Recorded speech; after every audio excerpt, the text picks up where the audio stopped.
청문회 어떻게 보셨어요? 한마디로 이게 대한민국 인사청문회 제도가 만들어지고 난 이후에 역대 총리 청문회를 19번 했습니다. 19번 총리를 하면서 한 번도 정인이나 참고인 없이 이렇게 후보자의 입만 바라보는 그런 청문회는 없었어요. 네. 근데 이번 같은 경우는 아예 뭐 정인 참고인 없었죠. 거기다가 이제 김민석 후보자 입만 쳐다보고 그냥 청문위원들이 그 연락에 했지만은 저는 분명히 거기는 여실없이 한계에 봉착할 수밖에 없었다.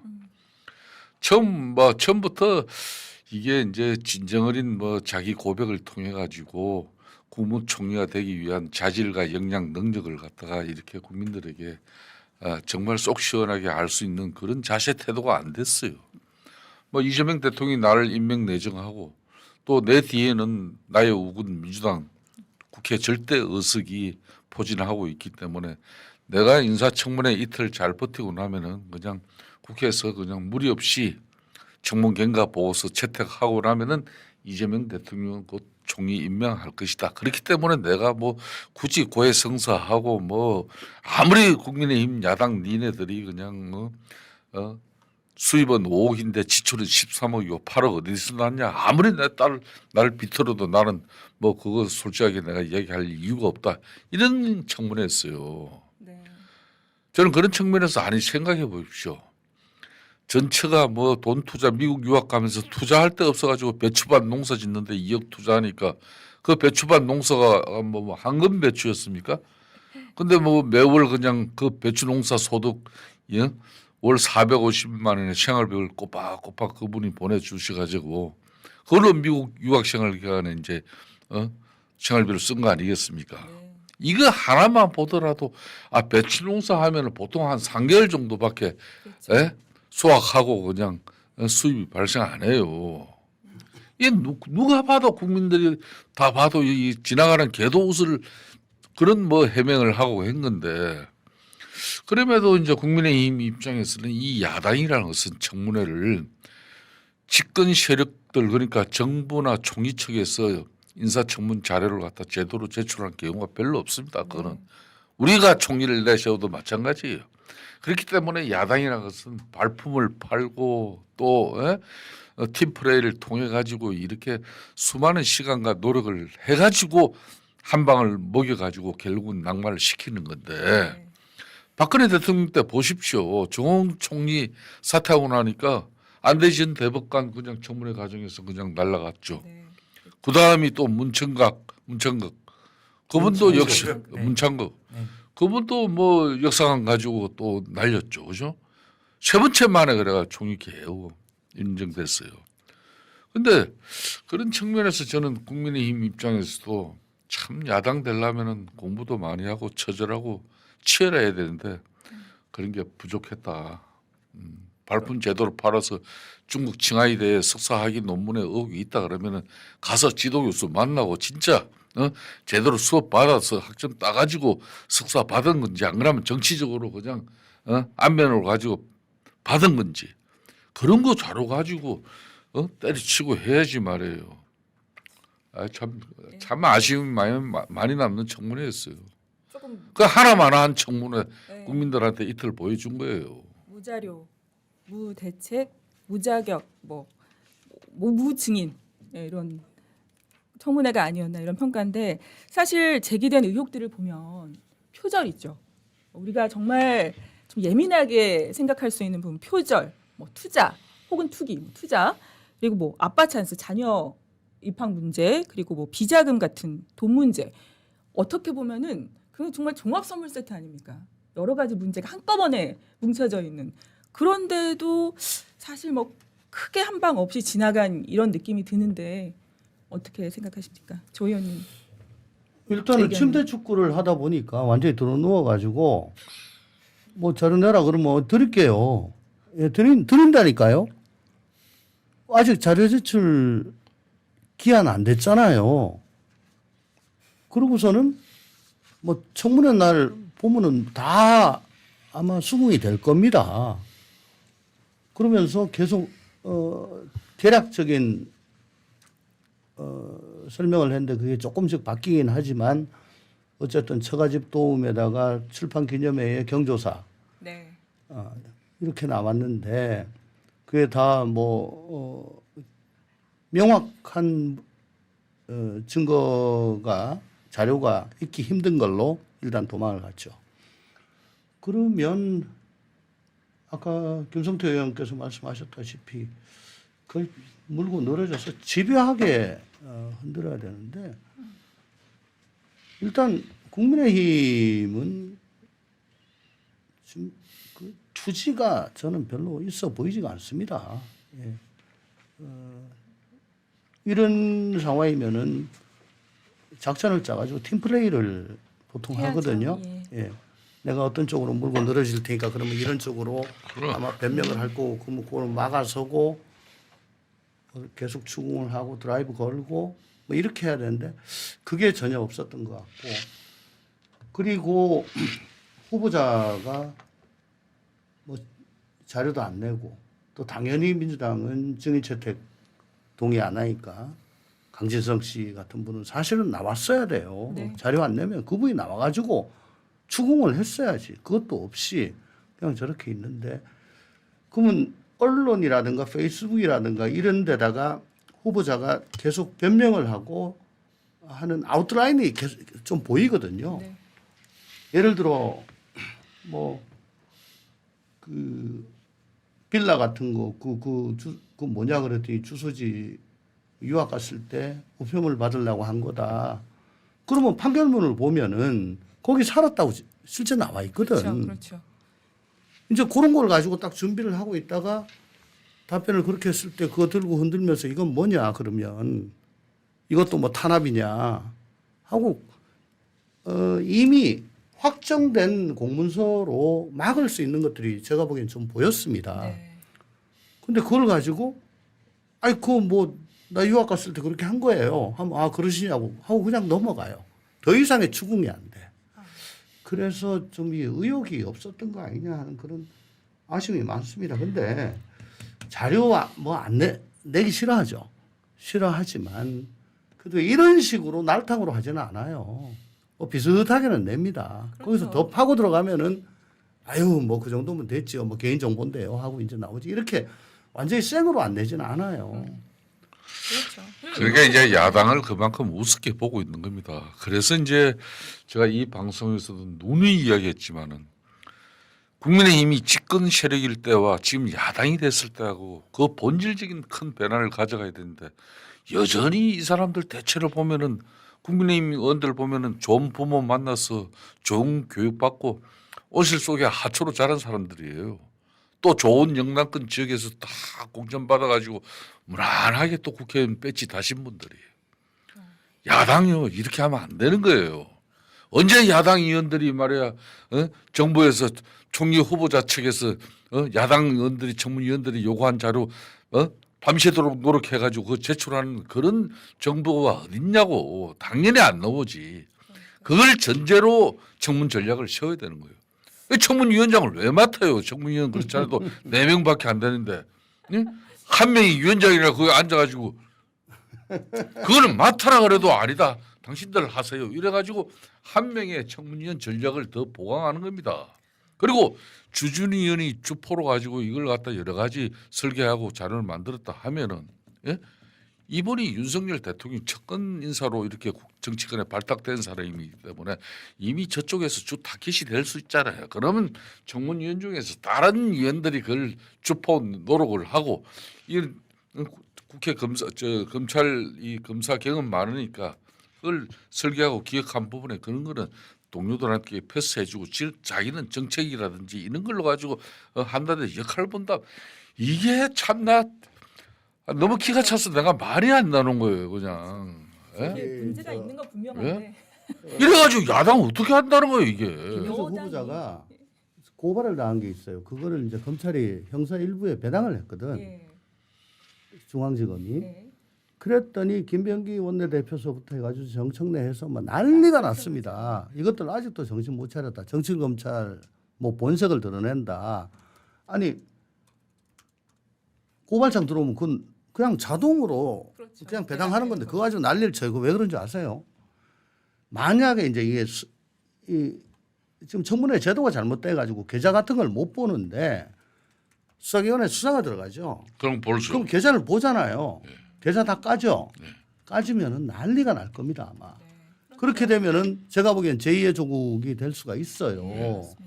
이제 그걸 검찰이 배당을 하니까 이것들 수사하려고 그래? 라고 기선을 제압한 거예요. 그러니까 깨갱하고 지금 사건을 경찰로 내려보냈죠. 그만큼 구리다는 얘기인데 이 아주 웃기는 게 뭐냐면 작년 11월 달에 민주당의 일방 처리로 국회 정관법 개정 법률안이 통과가 됐어요. 정인 감정에 관한 법률입니다. 예, 정인 감정에 관한 법률인데 그거는 청문회에도 준용이 됩니다. 어떤 내용이냐? 개인정보, 영업비밀을 이유로 자료 제출 안 하면 징역 보낸다는 게 그 개정안의 내용이에요. 그거를 한덕수 당시 대행이 개인정보를 침해할 우려가 있다 해가지고 거부권 행사했어. 그러니까 그대로 하면은 아마 김민석 후보자는 1호로 징역갈 겁니다. 그런데 그때는 야당이었던 민주당은 그걸 가지고 거부권 행사한다고 난리가 났고 지금은 자료 안 내놓는다고 난리를 치는 국민의힘에서는 거부권 행사해라 라고 했어요. 이게 얼마나 코미디입니까? 그러니까 사실 그렇게 필요하다고. 그러니까 이게 청문위원장을 줘요. 그러면 이종배 의원 국민의힘 의원이 위원장을 맡았으면 처음부터 자료 제출이 안 된 상태에서 그럼 청문회 시작할 수 없다. 후보 언제까지 자료 제출할 거냐. 그리고 회의를 개시를 하지 말았어야 되는 거예요. 예? 그렇게 해가지고 압박을 해가지고 이게 뭘 해야 되는데 실컷 첫날 다 보내고 이튿날 그냥 두 번째 날 오후 4시 반에 정해돼가지고 밤 12시까지. 김민석 후보 입장에서 얼마나 고마웠겠어요. 땡큐지. 야당이 파행 만들어가지고 청문회를 안 하니까 보이콧하고 있으니까. 핸드폰 보고 있더라고. 네? 이런 전략을 갖다 나는 그래서 이번에 김민석 후보 같은 경우는 정말 많아요. 거리가. 네. 정말 거리가 많아요. 지나간 거 뭐 가지고 예? 죽은 놈 뭐 자꾸 뭐 이야기 해봤자 그렇습니다만은 참 저는 개인적으로 국민의힘 후배들 정말 야당 이렇게 하면요 지나가는 개도 소도 쳐다보지 않습니다. 저도 이제 말씀에 좀 동의하는데요. 그때 제 주변에는 정청래 위원장이 생각난다는 분들이 많더라고요. 왜 이렇게 이종배 위원장 젠틀하게 하냐. 지금 말씀하신 것처럼 자료 제출하면 못하면은 못 연다. 청문회 못 연다. 그리고 뭐 양쪽에서 계속 맥이 나오면 퇴장시키겠다. 자중하라. 뭐 이렇게 강경하게 나갔어야 되는 거 아니냐. 이런 얘기하시는 분들 맞는 있더라고요. 거예요. 김민석 후보 앉아서 그 답변하지 마세요. 발언 때 서세요. 저 가서 청문 자료 제출할 때까지 그 발언 때에서 발언하고 싶은 대로 하세요. 지금 이런 식으로 그게 위원장의 사회 권한인데. 네, 너무 지금 국민의힘만 비난받는 거 아닙니까 지금? 지금 뒤에서도 비판하고 비난할 게 많이 있기 때문에. 근데 네. 저번에 그 민주당 소속 인사청문위원들 보니까 뭐 낯간지러워가지고 오글거려서 맞아요. 도저히 못 봐주겠어요. 뭐 실드를 쳐도 웬만큼 하면서 해야지. 근데 그게 왜 그러냐면 그걸 이제 개딸이나 이 강성당원들이 다 본다고 봐서 이 품평을 합니다. 그래서 조금이라도 방어에 좀 소홀할 시에는 그대로 수박이 되고 그러면 수박이 되면은 3년 후에 있을 총선 공천에 어떤 꼴이 되는지는 그 비명 행사로 다 봤잖아요. 네, 네. 그러니까 여기서 내가 잠시 방심하면 다음번에 빠지 못한다라고 하는 절박감이 있기 때문에 앞으로 계속 그럴 겁니다. 지금 보시면은 뭐 대통령은 아유 뭐 협치하고 뭐 그냥 가죠. 근데 저 뭡니까 대표되겠다는 사람 둘이 악박 쓰고 김병기 악 쓰고 계속 그렇게 하죠. 뭐 배드가이 굿가이도 있겠습니다만은 지금 당원 주권이라고 해서 뭐 모든 공직선거 후보자의 결정을 권리당원들이 하게 돼 있어요. 네. 심지어는 원내대표도 들어가고 국회의장 뽑을 때도 이 말이 됩니까 이게? 그래서 그 눈치 보고 지금 살고 있는데 참 안 됐다. 불쌍하다 싶은 생각이 듭니다. 그러니까요. 이게 이게 이재명 대통령은 계속해서 협치, 통합을 강조하는 행보를 보이는데 또 이진에서는 삼진에서는 또 다른 그럼요. 움직임들을 계속해서 똘똘 뭉쳐서 가고 있단 말이죠. 예, 그렇게 해서 어제 대통령이 국회에서 첫 시정 연설을 하면서 그 모습도 굉장히 인상적이었어요. 연설 시작 전에 국민의힘 의원들을 향해서 90도 인사를 하는 모습. 그리고 퇴장할 때 국민의힘 의원들과 악수를 하고 그때 그 권성동 의원께서 뭐라고 하신 모양이에요. 뭐 김민석 안 된다. 2번이나 말씀을 했더니 이제 이재명 대통령이 뭐 이렇게 툭툭 한번 치고 뭐 그래요. 그랬던가요? 예, 뭐 알았다 뭐 이렇게 하셨는데 알았다 하셨는데 뭐 당연히 그냥 밀고 가시겠지요. 예. 당연하죠. 이거는 지금 이재명 대통령 입장에서는 내정은 했는데 국민의 대의 기관인 국회에서 인사청문 제도를 통해 가지고 이틀 동안 여야간 합의에 의해서 인사청문회를 개최했고 인사청문 동의서 이제 쉽게 말하면 채택은 국민의힘이 협조를 안 했지만은 야당 독주로 한 거거든요. 그걸 국회 본회의에서 이제 다음 주 초에 의결시키고 나면 이재명 대통령은 이제 임명만 하면 되는 절차인데 그건 무슨 문제예요? 예? 그러니까 이제는 제가 이제 하나 예를 들어드리겠어요. 2017년 박근혜 대통령 탄핵 이루어지고 난 뒤에 그때 자유한국당 입장에서는 정말 지나가는 개도 쳐다보지 않는 그때 5%대의 정당 지지율입니다. 이 외의 야당이 자정 노력을 통해서 변화와 쇄신을 하지 않으면요. 이런 청문회 개최를 하면은 김민석 후보 내정자가 어떤 삶의 족적을 남기고 살아왔는지 모르잖아요. 이건 그래서 주변 인사라든지 즉 국민을 말하는 겁니다. 안 그러면 공직자들이 김민석 후보의 이러이러한 쉽게 말하면 잘못이 있고 비위가 있다. 야당은 제보를 받아서 하는 게 정치의 90%예요. 예? 그러기 위해서는 이 야당이라는 것은 국민적 신뢰를 확보하는 국민적 지지를 기반으로 그래서 해야 되는 게 야당 정치예요. 이번 같은 경우는 국민의힘이 작년 12.3 비상계엄 이후에 4.4 헌재 파면 결정이 있고 대통령이 지금 현재 내란죄 수사를 받고 있는데도 불구하고 여전히 35살의 청년 비대위 위원장은 자체적으로 우리가 자정 노력하자 변화 쇄신을 위한 5대 핵심안을 계획안을 내도 이걸 뭐 친윤 핵심 뭐 여전히 당 지배를 가지고 있는 그 사람들이 이걸 수용하지 않아 용두사미가 되어버렸어. 그러니까 국민의힘 지금 정당 지지율이 21%에서 20%까지 이제 이렇게 떨어지고 있는데 이번 청문회를 통해서 어느 국민이나 어느 공직자 하나 김민석 후보자에 대한 제보 하나 안 줬을 겁니다. 그러다 보니까 손에 쥔 게 없는 거예요. 그걸 아는 민주당이 우습게 볼 수밖에 없는 겁니다. 이걸 알아야 돼요. 그래서 앞으로 이제 저는 지금이라도 우리 후배 국민의힘이 그럼 앞으로 지금 현재 11명 지금 현재 내정한 장관들 청문회도 일정 잡히면 곧 해야 될 거 아닙니까? 지금 이번에 김민석 청문회처럼 하면 이거 국민들한테 더 행편없는 야당으로 돼요. 결기를 갖추고 팀플레이를 뭔가 국회 선진화법 그게 뭐가 문제가 맨날 야당이라는 게 이런 거예요. 응? 사퇴질 몇 번 하고 그리고 집단 퇴장하고. 그러니까 민주당 입장에서 한마디로 여대 야소에서 깐을 보는 겁니다.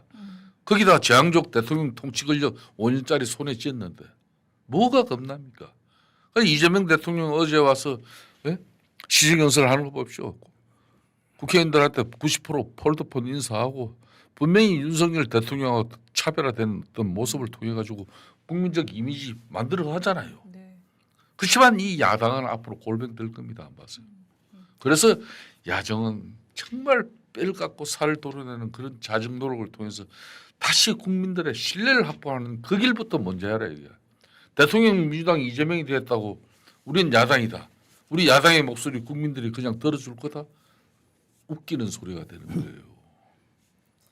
여당 이제 좀 절대 권력의 여당이 됐잖아요. 근데 야당처럼 똘똘 뭉치는 것 같고 이제 야당은 아직도 그 보수 여당의 그 색깔을 여전히 갖고 있는 것 같고 아직 이 체인지가 안 된 그런 느낌이 있거든요.